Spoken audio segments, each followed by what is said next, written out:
अस्सलाम वालेकुम sir, Airtel में खुशामदीद। मैं हूँ फातिमा नासिर और इस खूबसूरत सुबह का आगाज़ एक साथ करते हैं। उम्मीद करते हैं कि आप लोग सब खैरियत से हैं, अपना ख्याल रख रहे हैं, कोशिश कर रहे हैं कि सोसाइटी में, कम्युनिटी में पॉजिटिवली कंट्रीब्यूट करें। एंड हमेशा याद रखें इस बात को, हम सबकी एक इंडिविजुअल रिस्पॉन्सिबिलिटी होती है।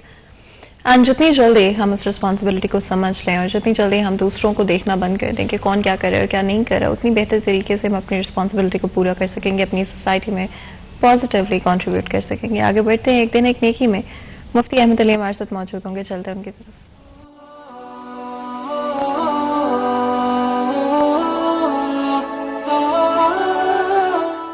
नहमदुहु व नुसल्ली अला रसूलिहिल करीम, अम्मा बाद, फ़ौज़ु बिल्लाहि मिनश शैतानिर रजीम, बिस्मिल्लाहिर रहमानिर रहीम। कुन्तुम खैरा उम्मतिन उख़रिजत लिन्नास तअमुरून बिल मारूफ व तनहौना अनिल मुनकर, सदक़ल्लाहुल अज़ीम। आज का मेरा पैगाम ये है कि अमर बिल मारूफ करने के लिए क्या शराइत है। जो अमर बिल मारूफ करता है उसके लिए क्या शराइत है। तो उलमाए मुफस्सिरीन ने लिखा है, अमर बिल मारूफ के लिए पहली शर्त यह है कि उसको इल्म भी हो, जिस बात की दावत दे रहा है उसका इल्म भी हो। अगर उसको इल्म नहीं है, जाहिल है, तो वह अमर बिल मारूफ नहीं कर सकता। दूसरी शर्त अमर बिल मारूफ करने के लिए ये है कि जिस काम की वो दावत दे रहा है उसका मकसद इलाए कलिमतुल्लाह है, ताकि अल्लाह का दीन अल्लाह की सरजमीन पे बुलंद हो जाए, अपनी शोहरत मकसूद ना हो। तीसरी शर्त यह है कि जिसको दावत दे रहा हो उसके साथ इसका शफकत का इरादा हो, तकब्बुर का इरादा ना हो। और चौथी शर्त यह है, दावत देते हुए, अमर बिल मारूफ करते हुए हिल्म और शफकत और नरमी के साथ काम ले। अल्लाह रब्बुल आलमीन मुझे और आपको भी अमर बिल मारूफ और नहीं अनिल मुनकर करने की तौफीक अता फरमाए, लेकिन हिकमत बसीरत के साथ। व आखिरु दावाना अनिल हम्दुलिल्लाहि रब्बिल आलमीन।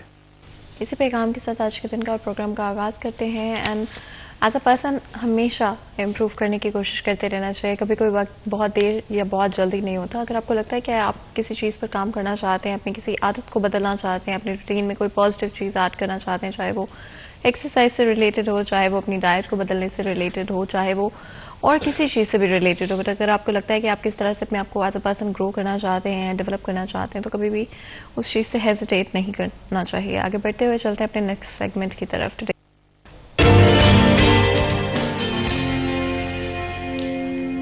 मरियम रजा हमारे साथ मौजूद होंगी, जानेंगे मौसम की सूरत हाल। जी मरियम।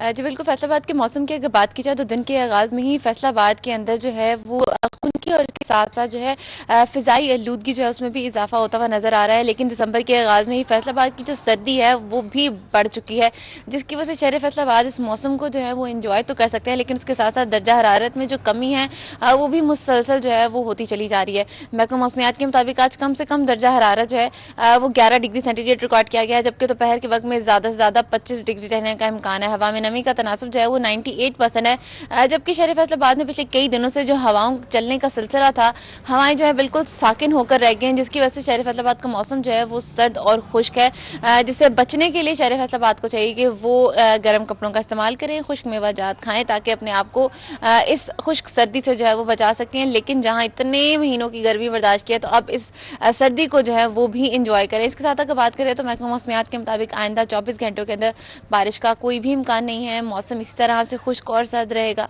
जी बहुत बहुत शुक्रिया मरियम इस अपडेट के लिए। फैसलाबाद शहर का मौसम दिन ब दिन तब्दील होता जा रहा है। एंड ऑफ कोर्स ऑलरेडी हम दिसंबर में पहुंच गए हैं, मौसम काफ़ी सर्द हो गया। आप अगर बाहर निकल रहे हैं कोशिश करें कि जैकेट का इस्तेमाल करें, शॉल को लाजमी तौर पे या फिर कैरी करें अपने साथ।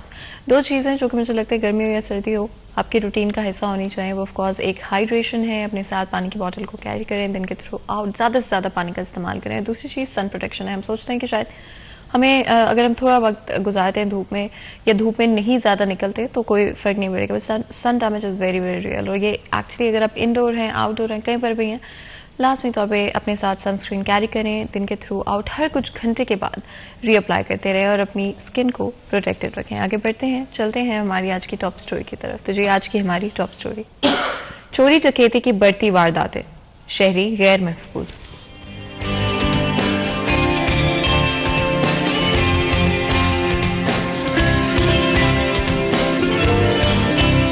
अपनी इसी टॉप स्टोरी के हवाले से बातचीत करेंगे फैसलाबाद शहर में क्राइम की क्या सूरत हाल है करंटली, क्या रीजंस हैं अगर क्राइम एस्केलेट कर रहा है उसके पीछे, एंड हमारी इंतजामिया की तरफ से, गवर्नमेंट की तरफ से क्यों हम बेहतर तरीके से क्राइम रेट को कम नहीं कर पा रहे हैं। कुछ अच्छी चीज़ें भी हुई हैं in the past few months जिनके बारे में ऑल्सो बात करेंगे, जहाँ पर हमारे पास बहुत ही टैलेंटेड ऑफिसर्स मौजूद हैं जो कि अपनी तरफ से पूरा एफर्ट डालते हैं। लेकिन ऑफकोर्स जब एक सिस्टम में खराबियां मौजूद होती हैं, जहाँ पर रिसोर्सेज की कमी होती है, तो वो ओवरनाइट चीज़ों को बेहतर नहीं किया जा सकता। तो बहुत ही खास मेहमान हमारे साथ स्टूडियो में मौजूद हैं। सबसे पहले हमारे साथ तैयब मकबूल मौजूद हैं, क्राइम रिपोर्टर हैं। आपको वेलकम करते हैं तैयब, बहुत शुक्रिया हमारे शो के लिए वक्त निकालने के लिए। इसी के साथ हाशिर वडाइच भी हमारे साथ मौजूद हैं जो कि ऑल्सो रिपोर्टर हैं। आपको वेलकम करते हैं हाशिर, बहुत बहुत शुक्रिया आज हमारे लिए हमारे शो के लिए वक्त निकालने के लिए। तैयब, अगर ओवरऑल क्राइम की सूरत हाल फैसलाबाद शहर में देखते हैं तो अभी हम कहाँ पर स्टैंड करते हैं? शुक्रिया फातिमा। फैसलाबाद में आज से तकरीबन 3-4 हफ्ते कबल तक जो सूरत हाल थी स्ट्रीट क्राइम जिसमें डकैती, रॉबरी है और जिसमें नकबजनी है, बलगरी, उसमें कुछ कमी वाक़या हो चुकी थी। जो हमारे पिछले ऑफिसर्स थे आरपीओ फैसलाबाद, सीपीओ फैसलाबाद, उनका पैटर्न इस तरह बेहतरीन चल रहा था काम करने का कि स्ट्रीट क्राइम में कमी वाक़या होना शुरू हो चुकी थी। पहले सीपीओ फैसलाबाद कोर्स पर चले गए, फिर उसके बाद आरपीओ फैसलाबाद तब्दील हो गए, नए ऑफिसर्स लगे हैं। आरपीओ फैसलाबाद उस वक्त लगे हैं सरफराज फल्की, वो ऑलरेडी फैसलाबाद में 2-3 पोस्टों पर तैनात रह चुके हैं, एडिशनल एसपी भी रहे हैं, एसपी इन्वेस्टिगेशन भी रहे हैं। अच्छा, वो उनका बड़ा क्लियर विजन है कि स्ट्रीट क्राइम रोकने के लिए 24 घंटे गश्त होना चाहिए। मुख्तलिफ टीमें गश्त करें, मुख्तलिफ यूनिट्स गश्त करें, एलीट फोर्स गश्त करे, डॉल्फिन फोर्स गश्त करे, जो मुतलका थाना है उसकी पुलिस गश्त करे। अच्छा, अब आगे आज हमारे सीपी फैसलाबाद में ट्रांसफ़र हुए हैं, जो उमर से मलक ट्रांसफ़र हुए थे, उनको जदीद वसाइल पर उनका बहुत ध्यान था। उन्होंने पुलिस विजन के नाम से स्मार्ट सिटी प्रोजेक्ट शुरू किया। जो लोगों के कैमरे थे, जो सरकारी कैमरे थे, उनका लिंक लिया, उसकी मॉनिटरिंग शुरू की, बड़ा अच्छा सिस्टम बनाया।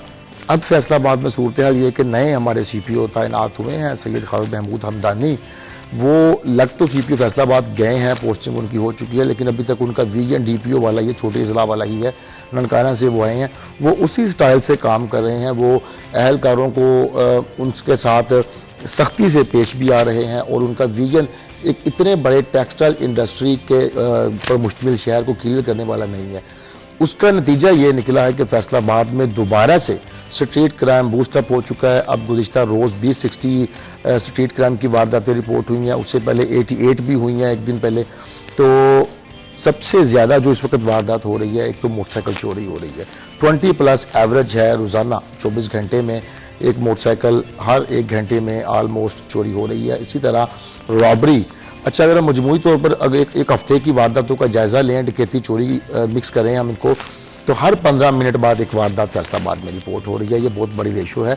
अच्छा, मैं आपको यहाँ क्लियर कर दूं कि ये वो वारदात है जो पुलिस ऑन कर रही है, जो पुलिस तस्लीम कर रही है। इसके अलावा ये पुलिस की रूटीन है, 15 से 20 वारदातें डेली वो कह देते जी बोगस हैं, इसकी तस्दीक नहीं हो सकी। जब रात 2 बजे किसी सुनसान रोड पे किसी शहरी के साथ वारदात होती है तो वहां पर विटनेस कहां से आएगा, कहां से एविडेंस कलेक्ट करेंगे कि तस्दीक हो सके। जब शहरी कह रहा है कि मेरे साथ वारदात हुई है, इस वजह से उसको बोगस कह देते हैं कि उस वक्त उसकी गवाही देने वाला कोई नहीं, रात 2 बजे को गवाही नहीं देगा। अगर पुलिस की वो हम वारदातें जो इन्होंने फेक करार दी हैं, या वो वारदातें छोटी मोटी जिनमें लोग पुलिस के पास गए ही नहीं, अगर हम उनको भी काउंट कर लें तो आप ये देखें कि एवरेज बन जाएगी फैसलाबाद में हर 5 मिनट में एक वारदात। एंड ये बड़े अफसोस की बात है हाशिर, अगर आप अभी देखते हैं कोर्ट्स में कौन से इस तरह के केसेस हैं जो आपको लगता है कि इम्पोर्टेंट है, शहरियों को पता होना चाहिए?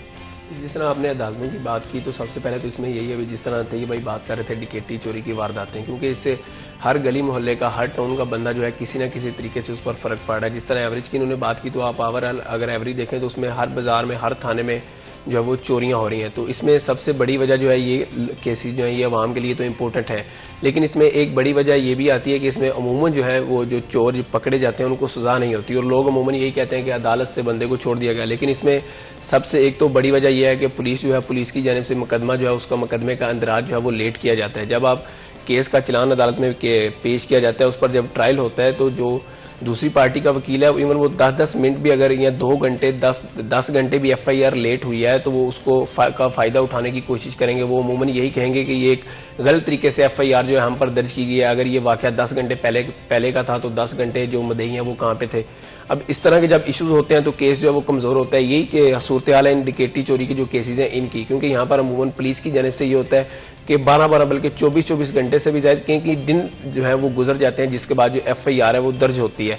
और एफआईआर दर्ज होने के बाद वो एफआईआर जो है वो पहले ही कमजोर हो चुकी होती है, क्योंकि जो मुकदमे का अंदराज है वो लेट हुआ है। चोरी की या डकैती की वारदात जो है वो 3-4 दिन पहले या हफ्ता पहले हुई है, लेकिन हफ्ते बाद जो केस है वो दर्ज हो रहा है। तो अदालत में जब एक तो इनका केस यहीं से कमजोर हो जाता है। इसके साथ साथ इसकी दूसरी बड़ी वजह यह है कि अफसोस के साथ कहना पड़ता है कि यहाँ पर जो मदई मुकदमा है या जो गवाहान है वो अपने आप को महफूज नहीं समझते, उनको शायद उनको पुलिस पर ट्रस्ट ही नहीं है, जिसकी बुनियाद पर जो लोग हैं वो एक तो गवाह बनते नहीं, या जो मुकदमा वो दर्ज होता है पहले तो जब उनके साथ वारदात होती है मुकदमा जो है वो दर्ज हो जाता है, उसमें वो गवाह भी बन जाते हैं, मदई भी बन जाते हैं, लेकिन बाद जहाँ वो जो मुकदमा होता है उसकी पैरवी जो है वो नहीं करते। और उसकी यही वजह होती है क्योंकि अगर कोई क्रिमिनल पकड़ा गया है, अमूमन चोर या डाकू पकड़ा गया, तो वो अमूमन जो है वो वारदातिया होता है, उसको कोई इशू नहीं होता अगर वो 6 माह कैद का काट लेगा या अगर वो किसी को गोली मार देगा जो मदई या गवाह जब आएगा, तो लोग जो है इससे डरते हैं। अभी हालिया दिनों की अगर बात करें तो फैसलाबाद में इस तरह बहुत सारे वाकयात पेश आ चुके हैं गुज़िश्ता 3-4 माह के अंदर अदालतों के बाहर कि लोग जो है वो गवाही देने आते हैं या अपनी पेशी पर आते हैं, उनको उन पर फायरिंग हो जाती है, इवन लोग जो अमूमन जो है वो मर भी जाते हैं।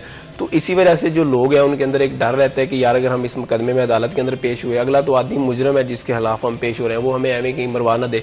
तो इस डर की वजह से और लोगों का पुलिस पर अदम इत्माद होने की वजह से, क्योंकि लोग समझते हैं कि पुलिस जो है वो हमारी हिफाजत नहीं कर सकती, स्पेशली वहां पर कोर्ट के अंदर, तो जिस वजह से जो लोग हैं वो मुकदमे की जो पैरवी करने छोड़ देते हैं। और फिर एट जब कोर्ट में मुकदमा जाएगा, जब मुद्दई मुकदमा या गवाहान जो है वो अदालत के अंदर पेश ही नहीं हुए, तो किस तरह जो अदालत है वो उनको सजा देगी। और यही होता है, मुलजमान जो है वो बहुत सारे स्पेशली डकैती चोरी की वारदातों के वो बरी हो जाते हैं, और फिर जो बाहर आगे उनकी जानिब से फिर यही सिलसिला जो है वो शुरू कर दिया जाता है। दोबारा डकैती चोरी की जो वारदातें हैं वो पकड़ी जाती हैं। मनते भाई डिटेल से बता सकते हैं कि जितनी भी डकैती चोरी की वारदातें होती हैं उनमें अमूमन जो है वो आदि मुजरम होते हैं, और कई बार उन्हें जेल की हवा जो है वो खाई होती है, तो उनके लिए कोई इशू नहीं होता कि किसी मदई को डराना है या धमकाना।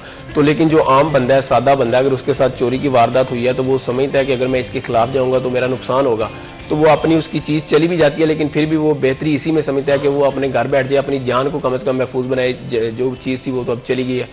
अच्छा तैयब, अगर आप देखते हैं जिस तरह हाशिर ने मेंशन किया कि बहुत सारे रेपिटेटिव क्रिमिनल्स होते हैं और वो उनके लिए एक पेशावर जिसको कहते हैं, तो उनके खिलाफ किस तरह से कार्रवाई की जाती है और क्यों मेक श्योर नहीं किया जाता कि चलें एक दफा तो आप नहीं रोक सके तो दोबारा क्यों इस तरह की चीजें होने देते? मैं थोड़ा सा तफसील से आपको बताऊंगा कि हमारे फैसलाबाद में पुलिस शायद प्रोफेशनल नहीं रही, या ये कानूनी मोशगाफियां जो है उसको अब इनको पता नहीं लग रहा कैसे उसको सारा टैकल करना है। एक डाकू देखें, मैं एक चीज़ और बताऊं, वैसे तो मैंने ये अभी 2 घंटे बाद स्टोरी ब्रेक करनी थी, लेकिन मैं आपके प्रोग्राम में अभी बता देता हूं कि फैसलाबाद में इस साल अगर एवरेज देखी जाए तो जो डाकू हैं, रॉबर्स हैं, उनको सजा होने की शरह सिर्फ 3% है। 97% बरी हो गए हैं। उसकी 2-3 वजूहत है। सबसे पहली जो हाशिर ने बताई कि मुकदमात का लेट अंदराज, गुज़िश्ता रोज़ अभी जो हमारे फैसलाबाद में कल गुजर गया है उसमें 60+ एवरेज स्ट्रीट क्राइम था 24 घंटे में, लेकिन आज जब पुलिस ने मुकदमात उसके कल दर्ज किए, आज हमने देखा तो सिर्फ 28 है, और वो भी कल वाले 60 वारदातों के नहीं है, उससे पिछले होने वाली वारदातों के कुछ मुकदमा दर्ज है। जो कल 60 वारदातें उससे ज्यादा दर्ज हुई हैं उसके एक भी मुकदमा दर्ज नहीं हुआ। 3-4 दिन बाद, हफ्ते बाद, 10 दिन बाद आज जो 28 मुकदमा दर्ज हुए हैं उनमें वो मुकदमात नहीं है जो जिनकी में डकैती 2 माह पहले हुई थी। सबसे पहले तो मुलजमान को ये फायदा पहुंचता है कि आपने मुकदमा ताखीर से क्यों दर्ज किया, पुलिस की मैलाफाइडी ज़ाहिर होती है जिसकी वजह से उनको रिलीफ अदालत से मिलता है, बेल आउट हो जाते हैं। दूसरी बात, अगर आप पुलिस हमारे 3 लोग ऐसे पकड़ते हैं, गैंग पकड़ते हैं डाकुओं का, जिन्होंने 15 वारदातें की हैं, लेकिन पुलिस ने ये करना है कि 15 वो वारदातें और अब 15-20 वारदातें मजीद उन पर जो उन्होंने नहीं की होती वो भी उनके खाते में डाल दी जाती हैं। फिर होता ये है कि एक तो उन्होंने वारदातें नहीं की होती, तमाम में बेल आउट हो जाते हैं, मुकदमात का लेट अंदराज होने की वजह से ट्रायल में भी उनको रिलीफ मिलता है। प्लस जिस तरह आशा ने बताया कि आपके जो विटनेस हैं वो और आपके कंप्लेनेंट वो पैरवी नहीं करते, एक तो लेंथी प्रोसीजर है ट्रायल का, सेकेंडली उनको खुद को सिर्फ महफूज नहीं करते कि पुलिस उनको प्रोटेक्शन नहीं देगी, कोई भी डाकू बाहर आके उनके साथ दुश्मनी भी करेंगे। अब होता क्या है, 15 वारदातें करने वाले पर जब आप 40 वारदातें खाते में डालते हैं तो वो फिर यही सोचता है कि की मैंने 15 थी, मेरे खाते में 40 पड़ी हैं, बेल बड़े आराम से मेरी हो गई है, मुकदमा कानूनी मोशगाफियों की वजह से मैं चंद हफ्तों में बाहर आ गया हूं, तो कोई इशू नहीं, 40 ही कर लेते हैं। अब ये सिलसिला इस तरह चलता जा रहा है। हम ऐसे भी डाकू हैं जिनकी 150 वारदात हो चुकी है, 100 की है, 50 पास से डाल दिए, वो एडिक्ट हैं, वो इसके अलावा कुछ कर ही नहीं सकते, वो यही करेंगे। इसका कोई बेहतरीन किस्म का ऐसा हल हो, मजबूत किस्म का चालान बनाया जाए, पुलिस मौका से एविडेंस कलेक्ट करे। अच्छा, एविडेंस कलेक्ट करने की बात से मैं आपको बताता चलूं कि हमारे पास पंजाब फॉरेंसिक साइंस एजेंसी का कलेक्शन यूनिट है, उनके पास भी एक गाड़ी है और पूरे रीजन को देखती है। क्राइम सीन यूनिट की हमारे पास एक गाड़ी है, वो भी ऑलमोस्ट पूरा रीजन ही देखती है। अब कहीं बड़ा वाकया, एक टाइम में 2 वाकयात हो जाएं तो गाड़ी एक जगह पहुंच सकती है, दूसरी गाड़ी ही मौजूद नहीं है। ये मौके से जो शवाहद कलेक्ट किए जाते हैं उनकी जमा ना होने से भी डाकुओं को और दीगर मुलजमान को भी रिलीफ मिलता है। अच्छा, जिस तरह आपने इन्वेस्टिगेशन की बात की है, आई थिंक इसमें मेंटल हेल्थ का भी शायद किरदार हो। Hashir, correct me if I am wrong, लेकिन क्या जहनी कैफियत लोगों की इस तरह की हो सकती है कि वो बार बार क्राइम्स की तरफ जाएं? जी बिल्कुल, जहनी कैफियत की जिस तरह आपने बात की, तो अभी तैयब भाई ने एग्जांपल दी कि फॉर एग्जांपल एक बंदे ने 15 चोरियां की हैं, उस पर जब आप 30 या 40 डाल देंगे तो उसमें एक दफ़ा तो वो बरी होके जो है या अदालत से सजा भुगत के अपनी बाहर आ जाएगा, लेकिन वो बाहर आके यही सोचेगा कि यार मैंने 15 चोरियां की थी, अब मेरे पे 40 डाली गई। वो फिर उसकी ज़हनी हालत जो है वो यही बन जाएगी, वो यही सोचेगा कि जब 40 पड़ गई, अब उसके मोहल्ले वाले हैं या उसकी जो सोसाइटी वाले हैं वो कभी नहीं सोचेंगे या कभी नहीं उससे पूछेंगे कि यार तुमने गलत किया या ठीक किया, या तुमने तो इतनी चोरियां की हैं या तुम पर इतनी डाली गई हैं। तो वो चाहे अपनी जितनी भी अपनी सफाई देता रहे, जब अदालत से उसको सजा होगी 40 मुकदमात के अंदर या 15 के अंदर, 20 के अंदर, जब वो जेल से आ जाएगा तो मोहल्ले वाले यही समझेंगे कि ये बंदा जो है ये चोर है या डकैत है। अच्छा, आई थिंक इसमें भी एक बड़ा इंपॉर्टेंट पॉइंट है कि हमारी सोसाइटी में क्रिमिनल्स के साथ किस तरह से डील किया जाता है। कुछ लोग जो कि गलत इल्ज़ाम में फंस जाते हैं, कुछ डिफरेंट रीजंस की वजह से फंस जाते हैं, कुछ क्राइम छोटा होता है, बड़ा उनके ऊपर इल्ज़ाम लगा दिया जाता है।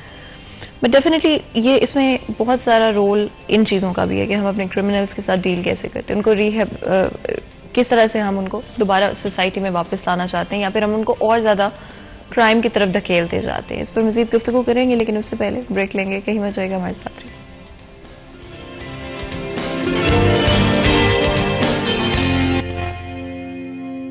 Welcome back. सीरियस सन में एक दफ़ा फिर आपको खुशामदीद कहते हैं। ब्रेक में जाने से पहले गुफ्तगू जारी थी, बात कर रहे हैं क्राइम के हवाले से।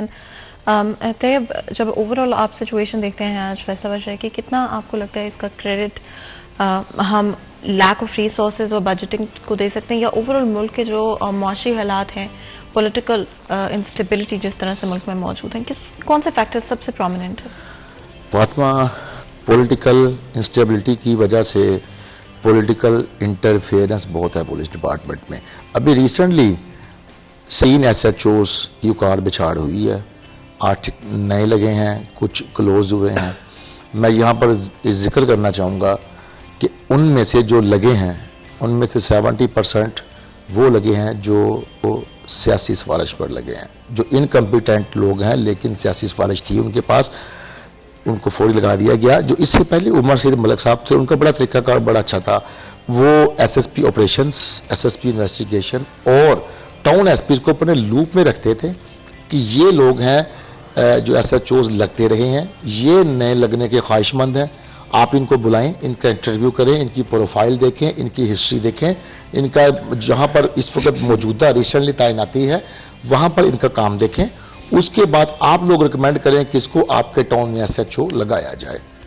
बड़ा अच्छा सिस्टम था, मेरिट पे SHOs लग रहे थे, लेकिन उनके जाने के फौरी बाद अब ये हुआ कि SHOs सियासी सिफारिशों पे लग रहे हैं। जब इस तरह के ऐसे लगेंगे तो फिर क्राइम उन्होंने क्या कंट्रोल करना है, उन्होंने वही करना है जो उनके सिफारशी सियासी शख्सियात ने उनको कहना है। रिसोर्सेज की बात करें तो रिसोर्सेज फैसलाबाद पुलिस के पास शुरू से ही कम रहे हैं। हमारी अगर आप पॉपुलेशन देखें उसके हिसाब से स्ट्रेंथ हमारी 4 टाइम्स कम है। हमें 4 गुना ज्यादा नफरी चाहिए। हमें 34,000 35,000 पुलिस ऑफिशियल चाहिए। हमारे पास सिर्फ 8,215 लोग हैं। उनमें से बहुत सारे सिक्योरिटी ड्यूटी पे हैं, अफसरान की कोठियों की ड्यूटी पे है, इन पॉलिटिशियंस की सिक्योरिटी ड्यूटी पे है। और अहम तनसीबात जो है फैसलाबाद की डिस्ट्रिक्ट जेल है, जिस तरह स्टेट बैंक है, उनकी सिक्योरिटी पे भी पुलिस है। अगर हम एक्टिव पुलिस स्ट्रेंथ देखें जो थानों में काम कर रही है, पुलिस स्टेशन में जो फील्ड ड्यूटी कर रही है, वो सिर्फ 2 से 2,500 है। अब 2-2,500 लोगों से आप 1 करोड़ से ज्यादा की आबादी को कैसे मामला देखेंगे, क्रिमिनल्स को कैसे आप कंट्रोल करेंगे। इस वक्त पुलिस को 11,000 समथिंग पीओज जो इश्तिहारी जिसे कहते हैं वो मतलूब हैं। 2,000-3,000 के लगभग कोर्ट ऑफेंडर्स आपको वो चाहिए, अदालती मफरूर वो भी पुलिस को मतलूब हैं। इसी के साथ साथ तकरीबन 18,000 वो मुलजमान भी पुलिस नहीं पकड़ सकी जो भी पीओ नहीं हुए। वो डकैती में, वो चोरी में, वो कत्ल में, हीनियस जो क्राइम है उसमें मुलव्वस हैं, नामजद मुलजमान है, लेकिन पुलिस अभी तक उनको नहीं पकड़ सकी।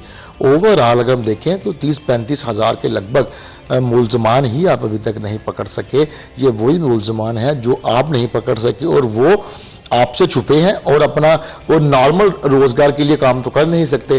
फिर अब नॉर्मल तरीके का वो काम करेंगे, वो अपनी जरूरियात पूरी करने के लिए कोई डकैती भी कर रहा है, कोई चोरी भी कर रहा है, कोई बत्ताखोरी भी कर रहा है, किडनैप फॉर रैंसम भी हो रहा है।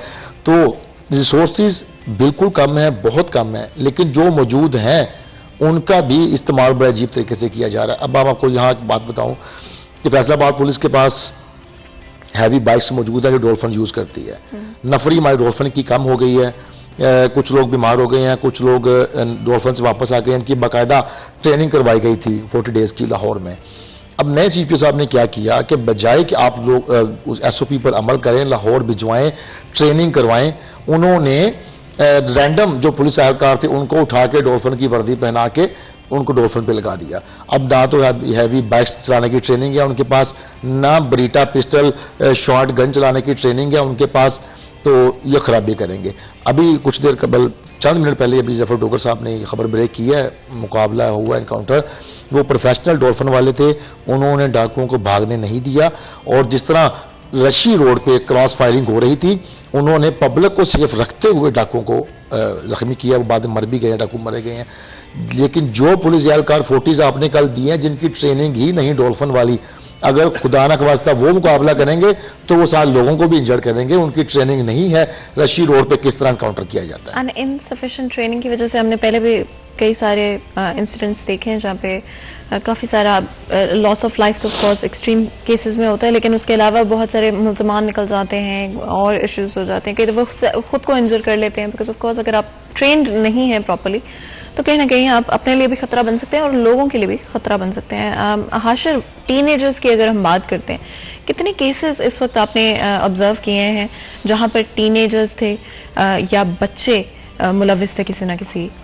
इस तरह हमने फैसलाबाद की बात की तो फैसलाबाद में पहले तो ये रेशो जो थी ये ज़रा कम थी, लेकिन अब फैसलाबाद में खवातीन और बच्चे जो हैं अमूमन उनके भी जो केसेस हैं वो भी अदालतों में पेश होना शुरू हो गए हैं। पुलिस ने उनको गिरफ्तार किया हुआ है। लेकिन यहाँ पर यह है कि अमूमन जो है खवातीन जो है और अमूमन जो बच्चे हैं वो अगर हम सादा ज़बान में कहें तो वो किसी न किसी गैंग के साथ काम करते हैं। उनको सिर्फ जिसके घर में यहाँ पर चोरी या डकैती करनी है तो एक वो दाना डालने के तौर पर उनको इस्तेमाल किया जाता है। फॉर एग्जांपल 6 चोरों का एक ग्रुप है या डकैतों का ग्रुप है तो साथ उन्होंने एक हाथून रखी होगी और जो हाथून होगी, हाथून का काम ही ये होगा कि उसने जाना है किसी घर में, जाना है घर का दरवाजा खोलना है या घर के अंदर जाके रैकी करके बताना है बाहर जाके दूसरे लोगों को या जो उसके ग्रुप के लोग हैं, गैंग के लोग हैं, क्या है घर के अंदर जो है वो कितनी रकम होगी या घर जो दिखने में किस तरह का लग रहा है, अंदर जो लोग हैं वो किस तरह के हैं। क्योंकि कभी कहीं भी जो डकैती है वो इस तरह बहुत मुश्किल होती है कि एवं चोर आए हैं या डकैत आए हैं वो एवं किसी घर में घुस के और लूट के लेकर चले गए हैं।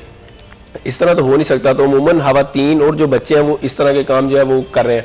और स्पेशली जो बच्चे, अगर बच्चों की बात की जाए तो बच्चों की शरह खवातीन की निस्बत जो है वो कम है। उसकी वजह यह है कि जो बच्चे हैं अमूमन स्पेशली हमारे माशरे की अगर हम बात करें तो उसमें इस तरह की वारदातों में जितने भी स्पेशली बच्चे मुलविस हैं तो वो टोटल आपको या तो गरीब घर के नजर आएंगे या वो होंगे जिनका जो बाप है या उनका जो दादा है वो इस तरह की वारदातों में जो है वो मुलविस रहा है। अब अमूमन इस तरह हमारे अदालतों में होता ही है कि अदालतों में आप जाए तो छोटे छोटे बच्चे, आपको 5 साल के, 8 साल के, 10 साल के बच्चे अदालतों में जो है वो आ रहे हैं और आगे कोई अपने वालिद को, मेरा वालिद जो है वो कोई 9C के अंदर है, मंशियात की वजह से जेल में है, कोई डकैती चोरी की वजह से जेल में है। तो जब वो बच्चे इसी तरह बचपन में आप 5-7 साल की उम्र से अपने बाप को या रिश्तेदारों को इस तरह मिलने आएंगे तो उन पर के जहन पर जो है वो बुरा ही इम्पैक्ट जाएगा। तो इस वजह से अब फैसलाबाद की अगर बात करें तो फैसलाबाद में ये जो शरह है ये बढ़ती जा रही है, क्योंकि अमूमन जो बच्चे हैं वो आते जा रहे हैं, जैसे जैसे वारदातें बढ़ेंगी, चोर भी जो है या डकैत जो है वो नया से नया जो तरीका है वो इस्तेमाल कर लेते हैं। जिस तरह खवातीन को अमूमन यूज़ किया जाता है कि वो किसी घर में जाएं, आया बन के जाएं, वहाँ पर हफ्ता 10 दिन काम करें, घर की सारी रायकी करें और अपना जो दूसरा गैंग है उसको बता के इस तरह चोरी कर दी। अब अमूमन बच्चों के साथ और खुसूसन जो छोटी बच्ची हैं उनको भी इसलिए वारदात के लिए इस्तेमाल किया जा रहा है। स्पेशली मज़ाफ़ात के जो लोग हैं, गरीब लोग हैं, वो अपनी बच्चियों को अमूमन जो है वो भेज देते हैं किसी कोठी में काम करने के लिए या किसी भी अमीर घराने के घर में काम करने के लिए भेज देते हैं छोटी बच्ची को, और इस वजह से इस तरह की वारदातें जो है वो बढ़ती जा रही हैं। फैसलाबाद की अगर बात करें तो हालिया दिनों में इस वक्त अदालत में एक केस चल रहा है। वो इस तरह था कि तांदलेवाला की एक बच्ची थी, छोटी बच्ची, 8 से 9 साल की बच्ची, उसको इसी तरह एक घर में काम के लिए यहाँ पर फैसलाबाद में वो लोग जो है वो लेके आए। अब 3 साल बाद जो है वो उनको पता चला है, वो कहते हैं कि ये जो बच्ची हमारी इससे चोरी और डकैती की वारदातों में इससे काम इससे लिया जाता रहा है। अब उसके जो वालदैन है वो वालदैन कह रहे हैं हमें तो पता ही नहीं, हमने तो मतलब अपनी तरफ से शहर में किसी घर भेज दी। और वो घर वाले इस तरह करते थे कि 1 माह बाद जब उसकी वालदा को पे देनी है तो बच्ची से एक दफ़ा मिलवा देना, बाद में बच्ची को जो है वो जहाँ मर्जी इस्तेमाल करें। तो इसी वजह से एक तो यहाँ मजबूरी कह लें या हमारे पास, क्योंकि जिस तरह माशी मुल्क के हालात हैं तो लोग जो है अमूमन जो छोटे बच्चे हैं वो भी इस तरह की वारदातें करने पे जो है वो मजबूर हो गए। इसके वजह से अब फैसलाबाद में जो शरह है अमूमन बढ़ती जा रही है। अगर रोजाना की बात पे बात की जाए जो पुलिस मुल्ज़मान को गिरफ्तार करके अदालत में पेश करती है तो 10 से 15 या 8 से 10 बच्चे जो है एवरेज वो आपको अदालत के अंदर मिल जाएंगे, किसी ना किसी कोर्ट में पेश होते हुए आएंगे, किसी जुर्म में वो मुलविस होंगे। बिल्कुल। और इससे पहले मज़ीद गुफ्तगू करें, ब्रेक लेते हैं, कहीं में जाएगा हमारे साथ रहेगा।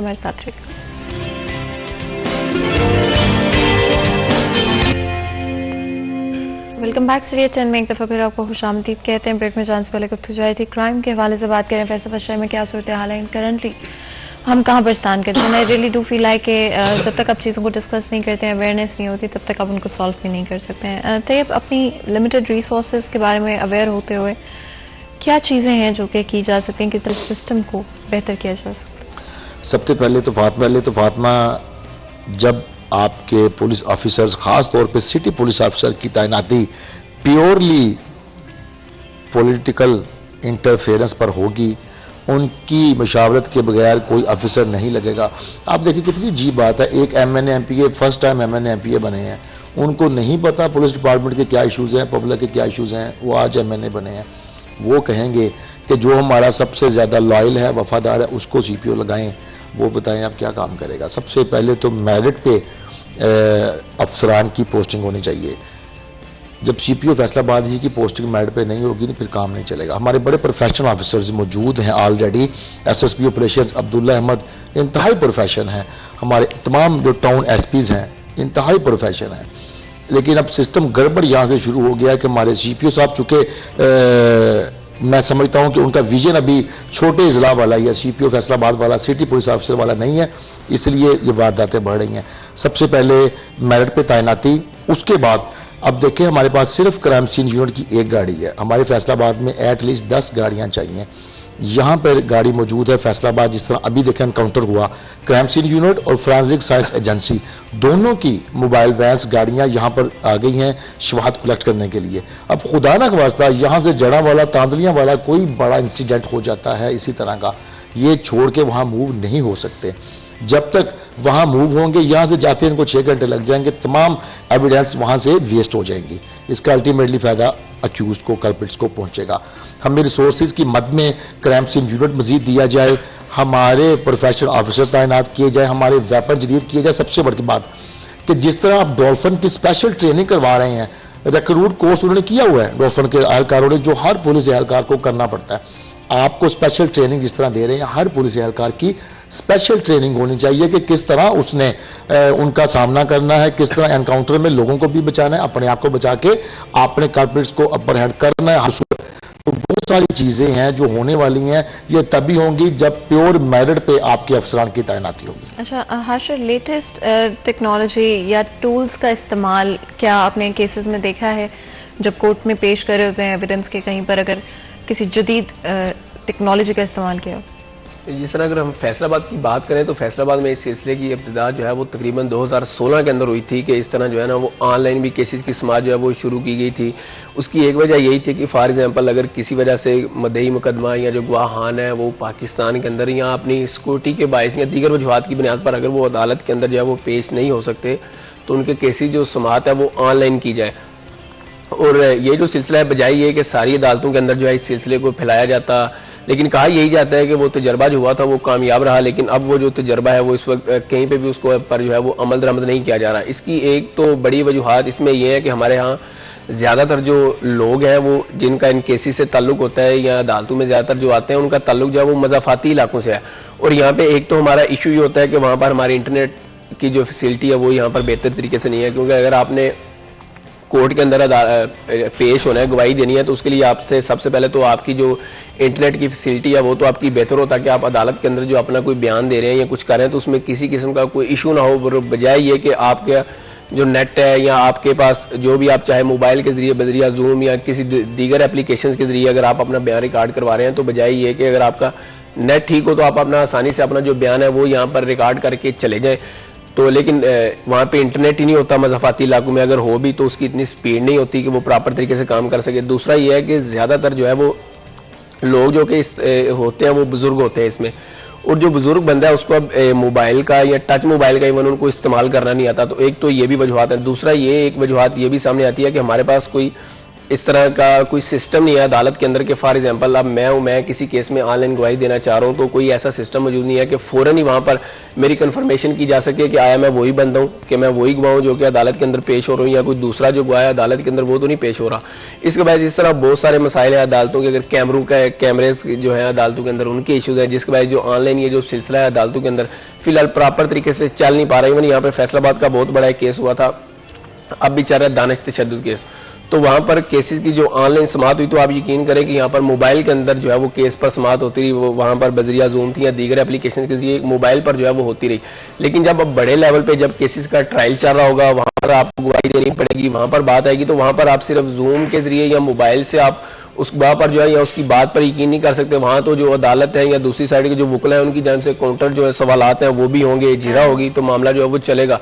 तो इस तरह बहुत सारी वजूहत हैं। इंटरनेट का इशू है, टेक्नोलॉजी से लोगों को अवेयरनेस नहीं है, अदालतों के अंदर टेक्नोलॉजी का ज्यादा इस्तेमाल नहीं है, जिसकी वजह से ये जो मामला है ये फैसलाबाद के अंदर बहुत कम है 2016 से, लेकिन ये किसी हद तक शुरू हो चुका है, लेकिन प्रॉपर तरीके से सब अदालतों में ये नहीं है फिलहाल। तैयब, आपके एक्सपीरियंस में कितना कामयाब रहा है टेक्नोलॉजी का इस्तेमाल क्राइम में? फातिमा, बहुत कामयाब रहा है, लेकिन इसकी यूटिलाइजेशन की ट्रेनिंग होनी चाहिए। हमारे फैसलाबाद पुलिस में बहुत चंद लोग हैं जो इसको बेहतर तरीके से यूटिलाइज कर रहे हैं। मैं आपको इसकी बिल्कुल ताज़ा मिसाल देता हूं कि आरपी फैसलाबाद से मोहिन मसूद अभी ट्रांसफर हुए हैं 2-3 हफ्ते पहले, उन्होंने एक एप्लीकेशन भी मुतारफ कराई और एक्साइज के साथ मिलकर एक मुश्तरका जॉइंट वेंचर भी उन्होंने लॉन्च किया कि पुलिस एहलकार हर एक के मोबाइल में वो एप्लीकेशन मौजूद होगी। पुलिस एहलकार खा वो क्लरिकल स्टाफ का होगा, खा दर्जा चारम का होगा, वो रास्ते में जाती किसी भी मोटरसाइकिल को रोक के उसका डाटा, उसकी number plate, engine chassis number उसमें फीड करेगा, फौरी तौर पर एक्साइज से कॉन्टैक्ट करेगा, अपने कंट्रोल रूम में पता लग जाएगा मोटरसाइकिल मशकूक है या नहीं है। चूंकि पुलिस एहलकारों को अभी इसका भी इस्तेमाल नहीं आता, एप्लीकेशन का इस्तेमाल नहीं आता, वो चेक ही नहीं करना आता, जिसकी वजह से आज भी अगर शहर में देखा जाए तो 20% मोटरसाइकिल वो हैं जो मसरूका हैं, वो चल रहे हैं ऑन रोड, उनके नंबर प्लेट, उनका डाटा चेंज करके, इंजन चेसिस नंबर चेंज करके ऑन रोड वो चल रहे हैं, अभी तक चेक नहीं हो रहे। अगर पुलिस एहलकारों को जिस तरह रिक्रूट कोर्स करवाया जाता है, अगर वहीं उनको आईटी का भी कोई कोर्स 3 माह का करवाया जाए, जदीद टेक्नोलॉजी से हम आहंग किया जाए उनको, तो मैं समझता हूं कि जराइम रोकने में बहुत ज़्यादा ये मददगार होगा, फ्रूटफुल होगा। और दूसरी बात, हमारे मुलजमान आईटी में बहुत आगे चले गए हैं। उनको पता लग जाता है कि पुलिस का नाका कहां पर मौजूद है, उनको पता लग जाता है कि हम ये काम करेंगे ड्यूरिंग इंटेरोगेशन तो हमें कोर्ट से फायदा मिल जाएगा, इस एविडेंस को हम वेस्ट करेंगे, ये स्टेटमेंट नहीं रिकॉर्ड करवाएंगे तो हमें फायदा मिल जाएगा।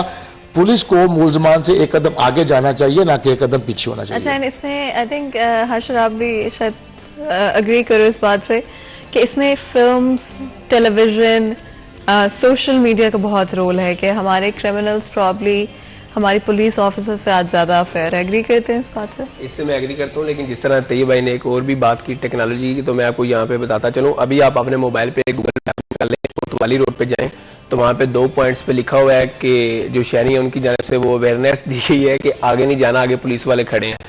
तो कोई भी बंदा अगर कोई बाहर का भी गूगल मैप इस्तेमाल करेगा, वो उस रोड पे जाएगा तो उसको पता चल जाएगा कि आगे जाओ पुलिस वाले खड़े हैं। लेकिन दूसरी बात जिस तरह आपने की फिल्म्स की या दूसरी चीजों की, तो जाहिर बात है कहीं ना कहीं पे तो इतना फर्क तो पड़ता है, लेकिन अगर पुलिस जो है वो एक कदम आगे चलेगी चोरों से तो ये सारे मामला जो है वो कंट्रोल होंगे। लेकिन पुलिस पीछे है तो फिर इस तरह ही होगा जिस तरह अभी वारदातें बढ़ती जा रही हैं। फातिमा, जो पुलिस में बात आपकी इंटरप्ट कर रहा हूं कि पुलिस जो टेक्नोलॉजी का इस्तेमाल कर रही है वो सिर्फ टिकटॉक बनाने के लिए कर रही है।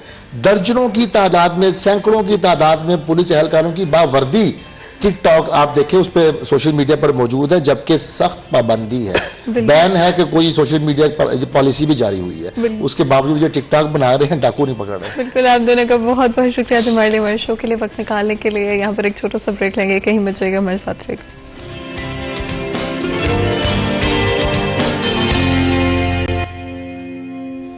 वेलकम बैक सीरियस में एक दफ़ा फिर आपको खुशामदीद कहते हैं। ब्रेक में जाने से पहले गुफ्तगू जारी थी, बात की आज हमने फर्स्ट में क्राइम के हवाले से, लेकिन अब स्विच करते हैं दूसरी चीज़ों को और कोशिश करते हैं कि स्पोर्ट्स के हवाले से बात करें। लेकिन इससे पहले कि स्पोर्ट्स की तरफ जाएं, हमारा नेक्स्ट सेगमेंट होगा आज के भाव।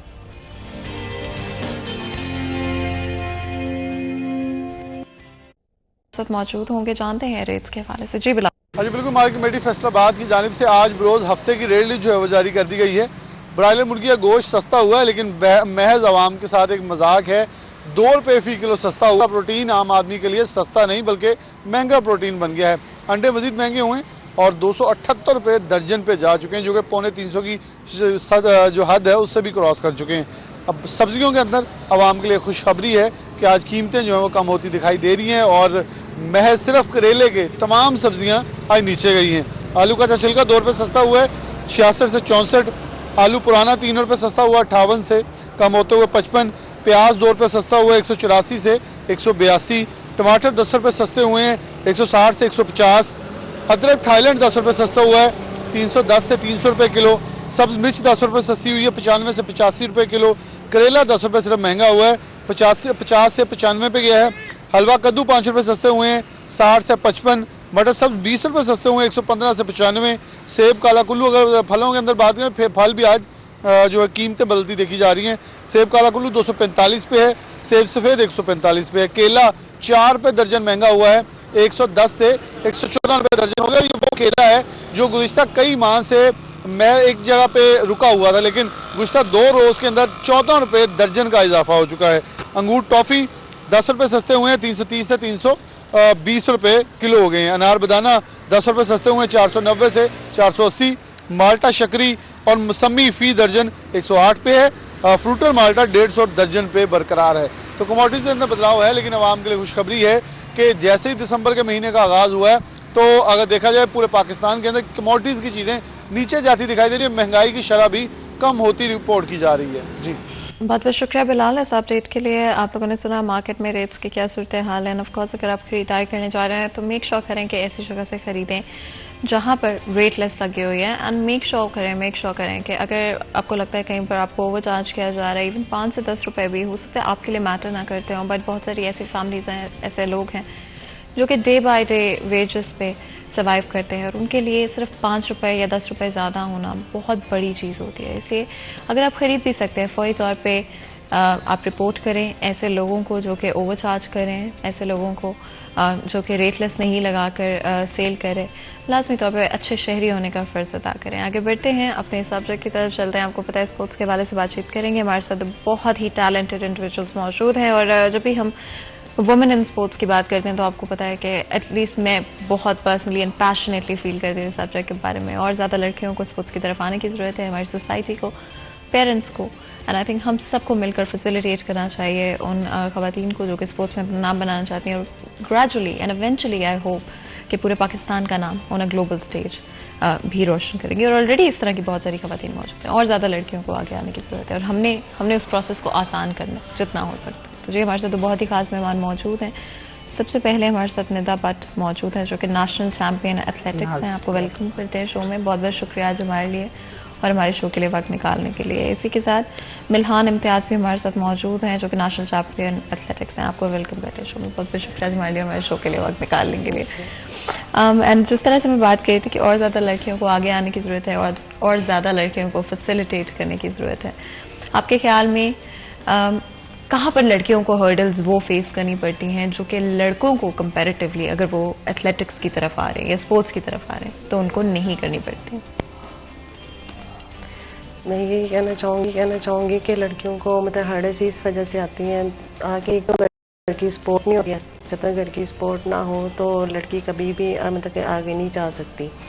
और कुछ वो मतलब अपने घर से जो है क्या उसको कहते हैं डाइट वगैरह नहीं ले सकती हैं, मतलब घर के कोई ऐसे मसले मसाइल होते हैं जिनकी वजह से वो आगे नहीं जा सकती, लेकिन फिर भी वो क्या उसको कहते हैं कि अपनी मेहनत की वजह से मतलब उनको आगे जाना चाहिए। मतलब हम लोग भी ऐसे ही मतलब घर से हैं, ठीक है, तो मतलब हमारे पास इतनी फैसिलिटीज़ नहीं है, लेकिन फिर भी हम लोग अपनी मेहनत से अपने मतलब कि हमारी जो सर है उनकी मेहनत की वजह से, उनकी दुआओं की वजह से, घर की सपोर्ट की वजह से माशाल्लाह हम लोग यहाँ तक नेशनल चैम्पियन मतलब बने हैं। अभी हम लोग इवेंट्स खेल कर आए हैं नेशनल चैम्पियनशिप, उसमें मैंने 100 मीटर में सिल्वर लिया है और 200 में सिल्वर है, और हैथलॉन ऐसा इवेंट है उसमें 7 इवेंट करने पड़ते हैं, 7 इवेंट करो तो 1 मेडल मिलता है उसमें, तो उसमें मैंने गोल्ड लिया है और 100 मीटर रिले में मेरा गोल्ड मेडल है। और आपके एक्सपीरियंस में कहाँ पर आपको मुश्किलात का सामना करना पड़ा है, क्या हर्डल्स थी, क्या चैलेंजेस थे, अगर आप इसके बारे में बात करना चाहें? जी, चैलेंज तो यही होता है कि आपको एक तो इर्द गिर्द का माहौल ये चीज़ें करने नहीं दे रहा होता, दूसरा कि हमें खुद ही इस पे बड़ा करना पड़ता है, हिम्मत करनी पड़ती है, घर वालों की हेल्प लेनी पड़ती है। तो बस यही है कि लोग इस चीज़ को नहीं समझते, अच्छा नहीं समझते स्पोर्ट्स करना। लड़कियों को कहते हैं कि घरों में रहें, पर्दा करें, ये सारी चीज़ें होती हैं कि करोगे, पढ़ोगे, खेलोगे, एंड पे यही है कि घर संभालना है। अग्री करती हैं, लेकिन इस सोच से, इस माइंडसेट से कि अगर ऑफ कोर्स इन घर संभालना या having a family, I think ये एक ब्लेसिंग है, एक नेमत है कि हमें यू नो, एंड लड़के लड़की दोनों के लिए कि आपकी फैमिली हो, आपके जिस तरह से भी आप चाहें, तो क्या आप अग्री करती हैं इस बात से? एग्री क्या करेंगे, बस अपनी अपनी लाइन पे सब लगे हैं। हम भी लड़कों से कम नहीं है, अगर कोई मर्द, अगर कोई लड़का है तो वो अगर 200 kg वेट उठा रहा है तो हम भी इतना ही उठा रहे हैं, लेकिन अप्रिसिएशन नहीं है इतनी। लेकिन ये है कि फिर भी हम लोगों को ये कहा जाता है कि नहीं जी लड़कियां हैं, लोग घरों में रहें, लेकिन अल्हम्दुलिल्लाह हम लोगों को कोचेज, हमारे मैनेजर्स और घर वाले इतना सपोर्ट करते हैं कि हमें इतना मुश्किल नहीं होता। शुरू में होता है, लेकिन बाद में अल्हम्दुलिल्लाह ठीक है, अब अल्लाह का शुक्र है, जॉब हो गई, सारा कुछ हो गया, अभी तक खेल रहे हैं और हिम्मत कर रहे हैं। ट्रेनिंग की सैलरी है उसमें हम लोग अपना सारा कुछ करते हैं, कोई मतलब कि गवर्नमेंट से कोई ऐसा मतलब हमारे पास फैसिलिटीज़ नहीं है। ये जो हमारा कम्प्लेक्स है, ठीक है, छोटा सा ग्राउंड है, उसमें ही हम लोग जो गर्मियों की जो फिटनेस होती है वहीं पे हम लोग करते हैं, एक छोटे से ग्राउंड में। तो जो सामान वगैरह वो हमारे सर खुद ही मतलब कि अरेंज वगैरह करते हैं, कोई गवर्नमेंट की तरफ से कुछ भी नहीं है। एंड ट्रेनिंग के लिहाज से कितना वक्त देना पड़ता है? ट्रेनिंग के लिहाज से मतलब 3 घंटे तो मस्ट है ना। तो मतलब कि हमारी ट्रेनिंग स्टार्ट होती है 10 से, मतलब 1 भी हो जाता है, 2 टाइम भी हो जाता है, तो 1 टाइम ही हम लोग ट्रेनिंग करते हैं। तो माशाल्लाह 1 टाइम में मतलब इतना निकाल लेते हैं हम लोग, आगे सेकंड टाइम की ज़रूरत ही नहीं पड़ती है। तो माशाल्लाह हमारे सर ने बहुत मेहनत करवाते हैं, सर सलीम, तो अल्लाह पाक उनको सेहत तंदुरुस्ती वाली लंबी ज़िंदगी दे। तो बस उनकी दुआओं की वजह से, घर की सपोर्ट की वजह से हम लोग यहाँ तक पहुँचे हैं। जैसे अफसर सलीम हैं, इन्होंने बच्चियाँ इंट्रोड्यूस करवाई हैं और माशाल्लाह इनका बड़ा एक अच्छा लेवल चल रहा है। अगर थोड़ी सी इसमें बाकी लोग भी इनके साथ कॉम्प्रोमाइज़ करें तो ये हमारी बच्चियाँ, इन्हीं में से हम लोग इंटरनेशनल भी खेले हैं, इंटरनेशनल लेवल पे मेडल लेके आई हैं लड़कियाँ। तो आगे हमारी जो मैनेजमेंट है उसमें भी काफ़ी अच्छे लोग हैं, जैसे ये सीईओ साहब बशीर गुज्जर साहब हैं, वो भी बहुत हम लोगों को काफ़ी इनकरेज करते हैं कि आज हम लोग अगर इस एज में आके मैं कर रही हूँ तो मैं उनकी वजह से कर रही हूँ कि उन्होंने कहा था कि नहीं आप लोगों को करना चाहिए। तो बाकी ये भी जूनियर बच्चे हैं, ये माशाल्लाह काफ़ी एक्टिव चल रहे हैं। अगर ऐसे ही चलते रहेंगे तो इंशाल्लाह ये बहुत अच्छी जगह, अच्छा मुकाम ले सकते हैं। तो काफ़ी लड़के हमारे क्लब से ही ज़्यादा मतलब के हैं माशाल्लाह मेडलिस्ट हैं। फैसलाबाद में जितनी भी तकरीबन लड़कियां ना, हमारी जितनी भी गेम्स हैं उसमें 90% फैसलाबाद से हैं। एंड फैसलाबाद में ऐसी क्या खास बात आपको लगता है कि फैसलाबाद से बहुत ज़्यादा, अगर आप देखते हैं एथलीट्स आपको वर्ल्ड चैंपियंस इनफैक्ट आपको बहुत जी, सारे जी। फैसलाबाद शहर से नजर आएंगे, कोई खास वजह इसके पीछे? खास वजह ये मेहनती बहुत होती है, मेहनती बहुत होती है। टैलेंट बहुत ज़्यादा है फैसलाबाद में। तो इसी वजह से अक्सर लड़के मतलब फैसलाबाद से ही, जिससे पूछ लो ना, अगर बाहर जाए ना खेलने के लिए तो ज़्यादातर फैसलाबाद की ही लड़कियाँ होती हैं। अच्छा, ओलंपिक्स तक गई हैं फैसलाबाद की लड़कियां। ये ना, आई डू थिंक कि फैसलाबाद शहर में कुछ खास तो है, क्योंकि आपको बहुत सारे स्पोर्ट्स पर्सन आपको फैसलाबाद शहर से नजर आते हैं। अच्छा, किस पॉइंट पे आपने रियलाइज किया, क्या उम्र थी आपकी जब आपने सोचा कि अच्छा मुझे प्रोफेशनली इसको लेकर चलें, ये एक हॉबी या पास टाइम नहीं होगा? ये बस बचपन में, मेरे तो खैर वालिद साहब भी करते थे, वो वेट लिफ्टिंग उनको करते देखना, तो फैमिली में कबड्डी खेलते, मेरी फैमिली में था, तो मैं तो उसी उस पे चल रही हूँ, इसीलिए अब्बा ने बड़ा मुझे Support कहा कि किया। हाँ, मैंने कहा तुम जैसे करना चाहती हो। घर में सबसे बड़ी भी मैं थी, बाकी भाई भी छोटे थे, बहनें हैं, और बस शौक की वजह से अब्बा ने कहा जाओ। और मेरा इंटरनेशनल इस्लामिक गेम्स में ब्राउन मेडल है मेरा, और काफ़ी सारे टूर्स भी हैं। तो बस शौक, कुछ शौक होता है ना, कुछ चीज़ें वैसे ही ब्लड में भी आप लोगों को मिलती हैं, जुनून होता है एक स्पोर्ट्स बस। का, वो तो चीज़ है। बचपन में देखा स्कूल में बच्चों को खेलते देखना, तो बस वहाँ से ही हल्का हल्का सा शुरू किया, और 7th क्लास से नेशनल कैंप में भी चली गई। एंड आई थिंक यही आपका पैशन शो करता है। अभी जी। तक कहाँ पर ट्रैवल कर चुकी हैं और कैसा एक्सपीरियंस रहा? तो अभी तो माशाल्लाह मतलब नेशनल तक की मतलब कि ट्रैवल कर चुके हैं माशाल्लाह। स्कूल लेवल से, पहले स्कूल लेवल खेला, उसके बाद college, youth festival, Punjab level, अब माशाल्लाह वापडा की तरफ से तो नेशनल लेवल पे पार्टिसिपेट भी किया है। माशाल्लाह इस बार काफ़ी अच्छी परफॉर्मेंस भी रही है, और इंशाल्लाह इसको मज़ीद आगे हम हम लोग तो, मेरे तो काफ़ी टूर हैं, लेकिन जो जिसमें मेडल आपको मिलता है ना, आपके लिए वही सबसे अच्छा होता है। तो मेरा इस्लामिक गेम्स थी, हमारी वुमेन्स इस्लामिक गेम्स इस्लामाबाद में, उसमें मेरा ब्राउन मेडल था शॉर्ट पुट में। तो उसके बाद हम लोग इंटरनेशनल लेवल तक वॉलीबॉल भी खेले, और नेशनल और सैफ गेम्स खेली, जूनियर खेली, सीनियर खेली, मेरे काफ़ी सारे एक्सपीरियंसेस हैं, लेकिन अल्हम्दुलिल्लाह सारे अच्छे हैं। कबड्डी खेली, कबड्डी में भी हम लोग ब्राउन थे, और बस जहाँ मौका मिलता है कर लेते हैं, कोशिश करते हैं कि कर लें। अच्छा, एंड आई थिंक फेलियर से ज़्यादा बड़ा शायद कोई और लेसन और कोई सीख नहीं सकता जब तक आप फेल नहीं होते एक पॉइंट के ऊपर। कोई ऐसा पॉइंट आपकी जर्नी में जहाँ पर आपको लगा कि शायद मैं ये नहीं कर सकती, या इसके बाद शायद मुझे छोड़ देना चाहिए? हाँ जी, हुआ था एक बार ऐसा नेशनल लेवल पे, मतलब कि ट्रायल्स वगैरह हुए थे, उस पर मतलब कि मैं मतलब हार गई थी, लेकिन फिर भी हमारे सर ने कहा कि मतलब यहाँ तक हो, जब मतलब डिसाइड हो जाता है कि मतलब कि आगे गेम नहीं करनी, लेकिन फिर भी हमारे सर ने हमें बहुत सपोर्ट किया, समझाया कि नहीं कुछ नहीं होता, हार जीत तो होती रहती है। तो फिर हमारे सर ने फिर ज़्यादा और मज़ीद मेहनत करवाई हमारे पे, फिर हम लोग ने भी मेहनत की, तो माशाल्लाह रिजल्ट सामने ही है। शुक्र अल्लाह का। सर कहते होते हैं, देखो मैंने कहा था ना कि आप लोग इंशाल्लाह आप यहीं पे डिसाइड हो जाते हो कि बस हार गए हैं तो बस यहीं तक ख़त्म। मैं कहता हूँ कि नहीं, आप लोग मेहनत करो, आप लोग करने वाले हो। कोई ना हार जी तो मतलब कि ये तो इंसान की किस्मत में होती है। तो इंशाल्लाह अगर आज हारे तो इंशाल्लाह कल जीतेंगे भी।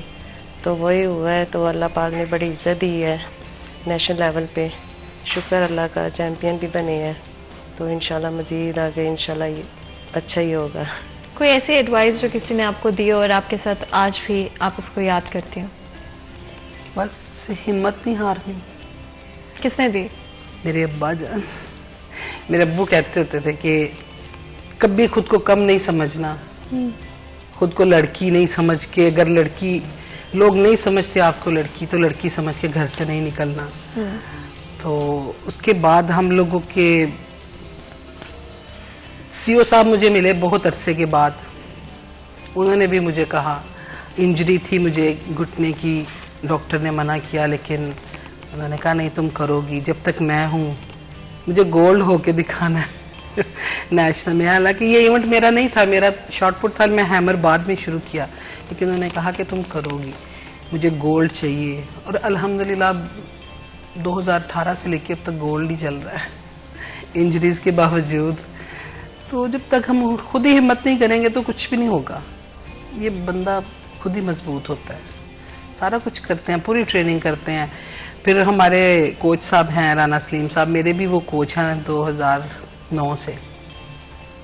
उससे पहले तो हम लोगों के कोचेस दूसरे थे, अलहदा थे। और जब से हम फेस्को में आए हैं वापडा में, तब से ये राना सलीम साहब ही मेरे कोच हैं। तो वही ट्रेनिंग उन्हीं के पास करती हूँ, इन्हीं बच्चों के साथ कर लेती हूँ। तो बड़ा अच्छा टाइम गुजर जाता है। वो भी नहीं फील होने देते, वो मुझे कहते हैं नहीं अभी तुम बहुत कुछ कर सकती हो। मैं कहती हूँ सर मेरी इतनी एज हो गई है, बस कर देती हूँ, लेकिन नहीं, लोग कहते हैं नहीं, कोचेस कहते हैं नहीं करो, फिर खुद हिम्मत करनी पड़ती है। मैं कहती हूँ नहीं अभी ठीक हूँ, कर सकती हूँ। आई थिंक यही शायद सबसे ज्यादा इम्पोर्टेंट है, having the right mindset, sportsman spirit. मुझे बहुत अच्छा लगता है। I think it's some of the best things. आप एक टीम के साथ लड़ रहे हैं, आप एक प्लेयर के साथ लड़ रहे हैं, ओपोनेंट के साथ लड़ रहे हैं, और आधे घंटे के बाद आप उनको ऐसे मिल रहे होते हैं जैसे आपके शायद उनसे अच्छे दोस्त ही हो। अच्छा, यही जज्बा, यही एहसास हमारी अगर आज के लोगों में हो, आज के नौजवानों में हो, तो कितना आपके ख्याल में हमारा माशरा बेहतर हो सकता है? बहुत काफ़ी अच्छा बेहतर हो सकता है अगर ऐसा हो जाए तो। माशा मतलब कि ये होता है ना कि मतलब कि जब कंपटीशन होता है तब तो कोई मतलब ऐसा ही होता है जैसा दुश्मन साथ खड़ा हो तो बाद में हम लोग ऐसे ही मिल रहे हैं। और बाकी आपकी बात भी ठीक है, ऐसे ही मिल रहे होते हैं जैसे पता नहीं कब से हम लोग जानते हैं। वही होता है, मतलब कुछ अच्छे भी लोग होते हैं, कुछ मतलब कि जैसी फील भी करते हैं, तो कुछ अच्छे से भी मिलते हैं। ऐसे हम लोग देखें हाफ आवर का कोई एक पीरियड होता है जिसमें हमारे इवेंट चल रहे होते हैं, तो उसमें हमें आर्मी भी दुश्मन लग रही होती है, रेलवे भी दुश्मन लग रहा होता है। वो हमें ऐसे देख रहे होते हैं, हम उनको देख रहे होते हैं। जैसे इवेंट फिनिश और हम लोग इसी तरह दूसरे को कंग्रेचुलेशंस और गले लगना और मुबारकें देना, ये कुछ चल रहा होता है। अच्छा, टफेस्ट ओपोनेंट कौन आपका? सॉरी, टफेस्ट आपने जिसके अगेंस्ट कम्पीट किया? पहले तक 2017 तक तो हमारी रजिया सुल्ताना है, उनका रिकॉर्ड है हैमर में, उनके साथ मेरा था। लेकिन वो मेरी सीनियर थी, मेरी फ्रेंड भी हैं माशाल्लाह, वो बहुत अच्छी हैं, उनका रिकॉर्ड है अभी, तो उनके साथ था। उसके बाद फिर मैं आ गई, तो फिर अभी तक मैं हूँ। तो टफ अभी तक आर्मी से थोड़ा सा टफ है, अदरवाइज मेरा अल्हम्दुलिल्लाह बहुत क्लियर। बिल्कुल। एंड इससे पहले कि मजीद गुफ्तगू करें, ब्रेक लेते हैं, कहीं में जाएगा हमारे साथ रहे।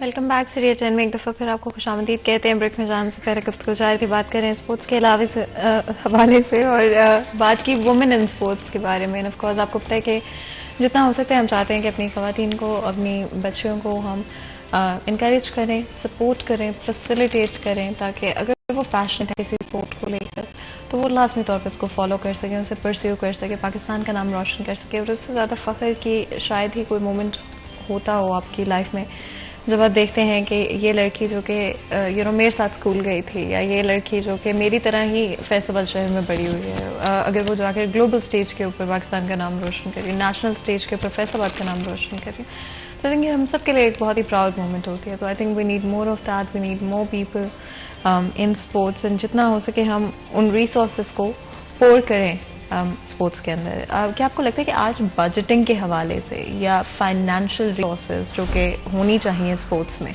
वो मौजूद है?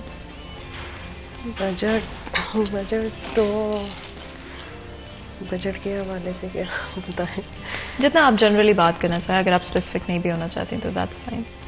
मतलब बजट स्पोर्ट्स में मतलब कह रही हैं, बजट तो खैर बजट तो कोई भी नहीं है, मतलब जो मतलब कि है ना हमारी सैलरी उसी में ही हम लोग सारा करते हैं, सारा। और आपको डाइट इक्विपमेंट, शूज, कपड़े? नहीं, कुछ भी नहीं देते हैं, सिर्फ एक सैलरी है, उसमें ही हम लोगों ने अपना सारा निकालना, डाइट का खर्चा निकालना होता है, मतलब किराया आने जाने का सारा कुछ हमने वहीं से ही मतलब करना होता है।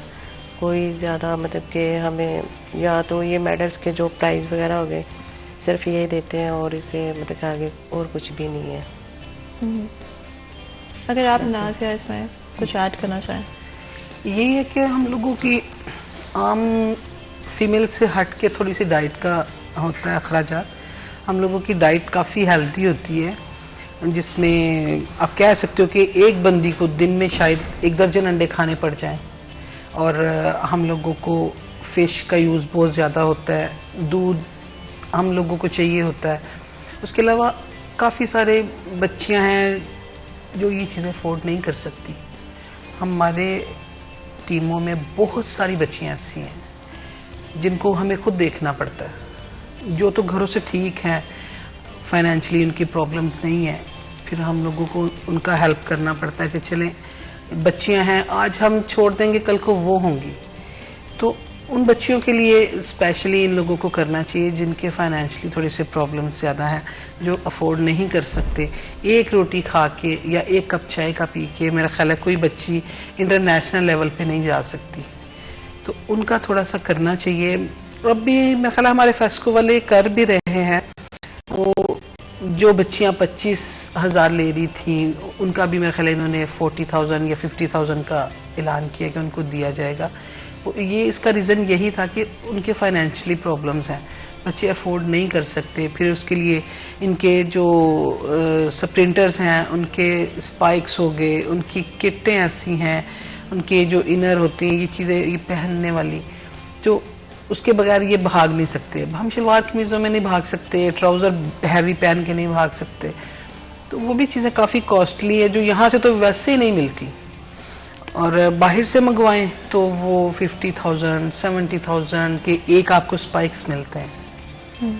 तो ये चीज़ें बच्चों के लिए अगर हो जाएं, चीज़ें अवेल हो जाएं, तो ये भी बहुत अच्छी बात है जो फाइनेंशियली नहीं ये चीज़ें कर सकते।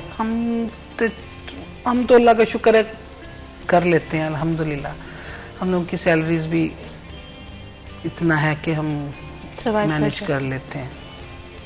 लेकिन ऑफ कोर्स बहुत सारी चीज़ों में बेहतरी होनी चाहिए और आसानी होनी चाहिए, सही तरह से आपको जो भी रिसोर्सेज आपकी, जो भी नीड्स हैं, जो भी रिक्वायरमेंट्स हैं आपकी, वो लाजमी तौर पे होनी चाहिए। मिल्हान, आपके एक्सपीरियंस में अभी तक सबसे डिसअपॉइंटमेंट आपको कहाँ पर हुई, किस पॉइंट पे हुई, इंतज़ामिया की तरफ से या बजटिंग के हवाले से? बजट के हवाले से मतलब मैं जब थी ना, जब वापडा में मतलब मैंने ज्वाइन किया तब मैं स्कॉलरशिप पे थी, मतलब 8,000 स्कॉलरशिप देते थे, तो इतना मतलब कि मतलब नेशनल लेवल पे मैंने खेलना होता, तो इतना डाइट का घर वाले भी मतलब इतना अफोर्ड नहीं कर सकते थे।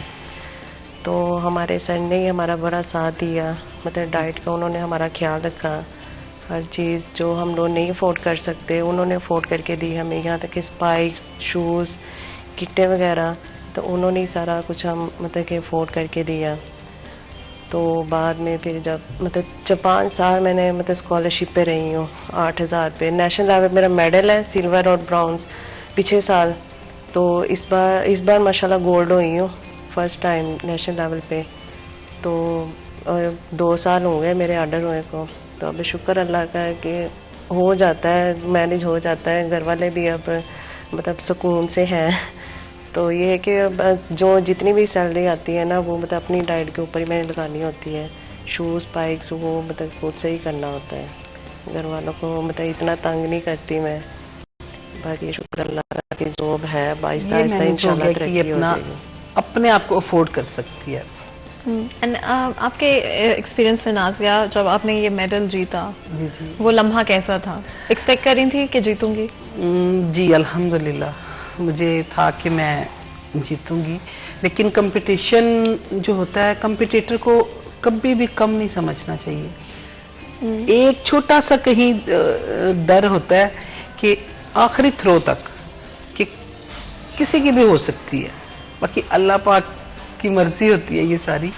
तो एंड तक एक छोटा सा खौफ दिल में कहीं ना कहीं जगह होती है कि खुदा ना खास्ता अगर ऐसा हो जाएगा तो मेरी मेहनत। खैर इस दफा तो 22 दिन का कैंप था हमारा, 22-23 दिन का, तो उसमें भी अल्हम्दुलिल्लाह बहुत कम वक्त में बहुत अच्छा रिजल्ट दे दिया। उम्मीद नहीं थी लेकिन बहुत अच्छा हो गया। अच्छा मिल्हान, आपका वो मोमेंट कैसा था जहाँ पे आपको पता चला अच्छा अब मैं जीत गई हूँ? एक्सपेक्ट कर रही थी, पहले से पता था, सोच के गई थी जीतूंगी? हाँ जी, सोच के गई थी क्योंकि हम लोगों ने मतलब रमज़ान भी इस बार ऑफ नहीं किया था। तो रमज़ान से जो हम लोगों ने मतलब ट्रेनिंग मतलब बहुत मेहनत की हम लोगों ने। हमें पता था इंशाल्लाह इस बार हम लोग अच्छा ही रिजल्ट देंगे। तो गोल्ड के लिए फाइट की, माशाल्लाह अल्लाह पाक ने बड़ी इज्जत दे दी। 100 मीटर 200 मीटर का सोचा ही नहीं था। जब ट्रायल्स हुए ना तो मैं यही सोच के गई थी कि मैं चलो रिले के लिए ना चलो 4 लड़कियां निकालते हैं, मैं मतलब कि चौथी भी नहीं होंगी। तो फिर करते करते कराते फिर माशाल्लाह अल्लाह पाक ने मुझे ट्रायल्स में मुझे मतलब विन कर दिया। तो एक बीच में रिवॉर्ड मिल गया मुझे 100 मीटर 200 मीटर, और साथ में वो हैप्थलॉन एक इवेंट है वो मिल गया, और 100 मीटर रिले मिल गई मुझे। तो माशाल्लाह उसमें मेरी काफ़ी अच्छी परफॉर्मेंस रही है। माशाल्लाह 2 गोल्ड मेडल है और 2 सिल्वर है नेशनल लेवल पे। तो शुक्र अल्लाह का, अल्लाह पाक ने बड़ी इज्जत दी है। अल्लाह पाक ऐसे ही आगे भी बरकरार रखे। अच्छा नाज़िया, ओवरऑल अगर आप अपनी जर्नी देखती हैं स्पोर्ट्स के अंदर, कौन से सबसे इम्पोर्टेंट मोमेंट्स रहे और कौन से ऐसे मोमेंट्स रहे आपके लिए जो आपको लगता है कि जिन्होंने आपको इम्प्रूव किया एज अ पर्सन, आपकी पर्सनल लाइफ भी बेहतर हुई उनसे? सारे मोमेंट अच्छे ही होते हैं। बस हमें इतना पता होता है कि बस सब गए हैं, ट्रेनिंग की है और मेहनत की है और इसका कुछ ना कुछ रिजल्ट अच्छा ही हो। बिल्कुल, हमारे साथ कॉलर मौजूद हैं, बात करते हैं। अस्सलाम वालेकुम जी। वालेकुम सलाम जी, कौन बात कर रही हैं, कहाँ से बात कर रही हैं? हेलो अस्सलाम वालेकुम जी, कौन बात कर रही हैं, कहाँ से बात कर रही हैं? जी मैं सबैना से बात कर रही हूँ। जी बताएं, कुछ पूछेंगी, कुछ शेयर करेंगी?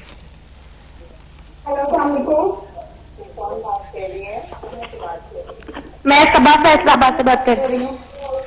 अपनी टीवी का अगर आप वॉल्यूम कम कर लें तो आप हमें बेहतर तरह से मैम ये जो एथलीट्स के बारे में बात हो रही तो मैंने इसी वजह से कॉल की थी। तो मैंने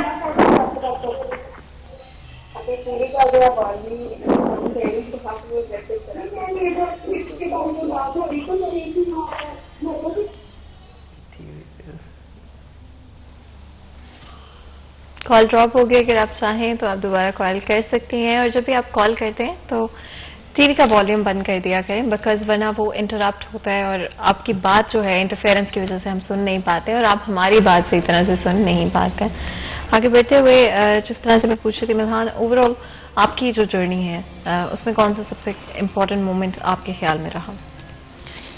हाँ, तो ये नेशनल लेवल का ही माशाल्लाह अच्छा रहा है इस बार। बाकी भी कंपटीशन खेलने हैं उसमें ज़्यादा सिल्वर और ब्रॉन्ज ही होती रही हूँ। तो माशाल्लाह ये इस बार काफ़ी मतलब कि गोल्ड के लिए फाइट की थी। माशाल्लाह 2 गोल्ड हो गए हैं। मतलब 1 गोल्ड के लिए सोची गई थी, अल्लाह पाक ने 2 गोल्ड दे दिए, 2 सिल्वर मेडल दे दिए। तो यही मोमेंट ज़्यादा मेरा मतलब कि अच्छा रहा है। अच्छा, एक्स एंड पेन्स बहुत होती हैं जो आपको क्रैम्प्स पड़ जाते हैं, जी जी जो ट्विस्ट हो गया, जिस तरह आपने अपनी इंजरी की भी बात की, इंजरी कैसे उन मोमेंट्स को डील करती हैं? अगर हमें सिर्फ सर्दियों में अगर एक क्रैम्प हो जाता है तो बहुत मुश्किल होता है उसको ख्याल रखना उसका, और injuries cramps on a daily basis कैसे मैनेज करते हैं? ये मैनेज करते हैं कि हम लोग फिर उसका प्रॉपर ट्रीटमेंट लेते हैं। काफी सारी बच्चियां, अब इतना बच्चों को नॉलेज हो गया है कि वो खुद ही अपना हम लोग ट्रीटमेंट भी कर लेते हैं, कर करके देख देख के कुछ। और कुछ हम लोगों को ये थोड़ा बहुत फिजियोथेरेपी वगैरह का भी वो करना पड़ता है, लेकिन खुद ही करते हम एक दूसरे का कर लेते हैं मैनेज। अगर हमारे से नहीं वो कवर हो रहा तो फिर हम कोशिश करते हैं कि या किसी फिजियोथेरेपिस्ट के पास, क्योंकि हमारे पास ये सारी फैसिलिटीज नहीं है। बिल्कुल, यही मैं आपसे पूछना चाह रही थी, फैसिलिटीज भी नहीं है और खुद मैनेज करना बहुत बड़ी बात है। आई थिंक मजीद गुफ्तगू करें उससे पहले ब्रेक लेते हैं, कहीं मत जाएगा, हमारे साथ रहेगा।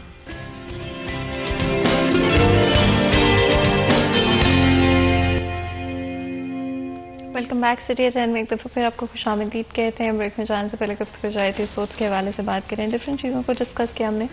स्पेशली ख़वातीन के लिए कितना मुश्किल है स्पोर्ट्स में आना, या बजटिंग के हवाले से क्या रिस्ट्रिक्शंस हैं। आई डू नो कि हमारे सोसाइटी में बहुत सारे टैलेंटेड इंडिविजुअल्स हैं, बट क्या हम उनको वो प्लेटफॉर्म्स दे पा रहे हैं, क्या वो हम उनको रिसोर्सेज दे पा रहे हैं, उनको सपोर्ट कर पा रहे हैं ताकि वो एक्चुअली में एक्सेल कर सकें। I think that's an important part of anything कि क्या आपको वो सही प्लेटफॉर्म्स दिए जा रहे हैं। मलान, आपके ख्याल में क्या इस वक्त हमारे मुल्क में सिर्फ फैसलाबाद शहर पे भी अगर हम फोकस करें, क्या वो प्लेटफॉर्म्स मौजूद हैं जहां पर शख्स जो कि जिसका सिर्फ थोड़ा सा इंटरेस्ट है लेकिन टैलेंट उसमें मौजूद है, पोटेंशियल उसके अंदर मौजूद है, कि उसको वहां से लेकर ट्रेन करके आप ग्लोबल स्टेज पे, ओलंपिक्स में, वर्ल्ड चैंपियनशिप्स में भेज सकते हैं? जी भेज सकते हैं। जितना फैसलाबाद में टैलेंट वगैरह है ना, अब लड़कियां वगैरह मतलब निकाले ना फैसलाबाद की, तो मतलब इतनी फैसिलिटीज़ तो है नहीं है। ये तो एक कोच पे डिपेंड करता है कि उसको हमने कैसे चलाना है, मतलब कैसे लेके आना है उसको ऊपर।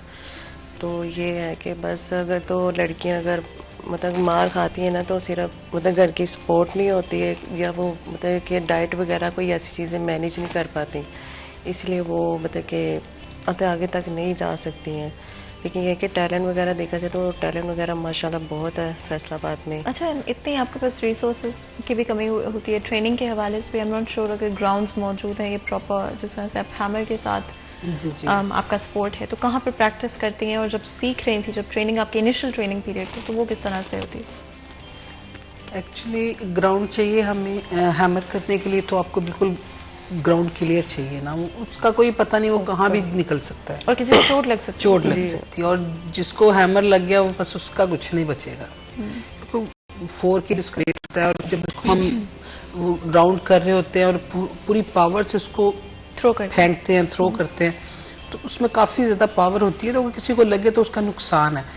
अब ये सामने जो ग्राउंड क्रिसेंट के, मैं यहाँ बाहर ग्राउंड में करती रही हूँ थ्रो, बच्चों को कहना हट जाएं, बच्चे हट जाएं, तो लेकिन ये चीज़ें नहीं है, प्रॉपर एक चीज़ हमारे पास अवेलेबल नहीं थी। अभी तो जंग रोड पर उन्होंने एक स्टेडियम बना दिया, पहले तो वो भी नहीं होता था, तो स्कूल में ही हम लोग करते थे ट्रेनिंग वगैरह, एक छोटी सी लॉन ग्राउंड में, उसी में चक्कर लेने। कितना बड़ा ग्राउंड था? अगर अब कम से कम हमें ग्राउंड चाहिए 400 मीटर का ट्रैक हो, 200 का हो जाए, लेकिन ये है कि ये छोटे छोटे लोन में, जैसे अभी हम इधर हॉल में करते हैं डिमिया, उसमें हम मेडिसिन बॉल ले लेते हैं कि हमारे पास जगह नहीं है, हम कहाँ फेंकेंगे हैमर, तो सर हमें वो करवा देते हैं मेडिसिन बॉल नेट में डाल के, कुंडा वगैरह डाल के, हैंडल डाला और दीवारों में दे के मारा। ये हमारी प्रैक्टिस है। हमारे पास प्रॉपर अच्छे लेवल पे तो नहीं है कोई भी ऐसा सिस्टम कि बच्चे इजी होकर ट्रेनिंग कर सके। जैसे बाहर के मुल्कों में तो उनके पास बहुत फैसिलिटीज़ हैं, यहाँ नहीं है ये चीज़ें, तो ये थोड़ा सा इनको करना चाहिए कि तो कुछ भी जितने ग्राउंड ज़्यादा हो तो वो ग्राउंड ज़्यादा करवाएं, बच्चों को खेलने दें। यहाँ पे इतना टैलेंट है, लेकिन उनको एक लेवल पे एक चैलेंज है उनके लिए कि वो वहाँ पे उसको लेके कैसे आए, ये मसला होता है। इर्द गिर्द के लोग, नेबर्स हो गए, मोहल्ले वाले हो गए, ये लोग, हर बंदा बात करता है इसकी बेटी बाहर जा रही है, लो जी ये क्या तरीका है, ये ट्राउजर शर्टें पहन के निकल जाती हैं।